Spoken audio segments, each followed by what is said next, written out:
In this week's portion, the Torah opens up with Abraham's kindness displayed in elaborate detail. It was the third day after his circumcision. He was in pain, and the day was blazing hot. Yet Abraham is sitting at the entrance of his tent, searching. Maybe there's somebody who I can bring into the house to give a meal to I can generate kindness to. And God sees Abraham's burning desire, his passion to generate kindness. And God then sends 3 angels dressed as men, appearing as men. Abraham brings them into his house, and the Torah provides elaborate detail, verse after verse, how Abraham fed them, gave them water to wash themselves, and how Abraham involved his entire family in servicing these guests. The commentaries endeavor to understand why the Torah is so elaborate in describing this episode. Rabbi Nosson Tzvi Finkel, the author of Slavotka, suggests that this episode teaches us a fabulous lesson about true chesed, true kindness.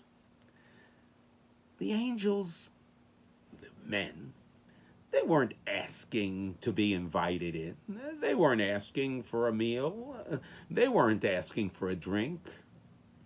But Abraham went ahead, and Abraham generated kindness and brought them in, teaching us that true kindness is not to wait for the person to ask, but to think in our minds and generate through our hearts, to try to think of ways to generate kindness to another person before they even ask for it. And it may be even where the other person doesn't even realize that they need your act of kindness, but trying to think, how can I benefit that person? How can I make that person feel better?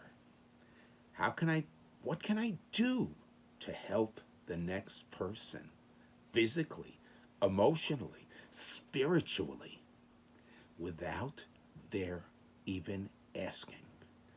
The desire for it to generate kindness, to come from within me, to find creative ways to bring benefit, joy, fulfillment to the next person. This, our rabbis say, is rodef tzedakah b'chesed. It's not just acting with kindness, it's pursuing kindness. And it's emulating God, because God performs acts of kindness for us constantly without our even asking for it, without our even realizing the things that we need, and God benefits us. Beautiful story. Our father Abraham. It's part of our genetic makeup. We've got it in us. Creative kindness. Have a fabulous Shabbos.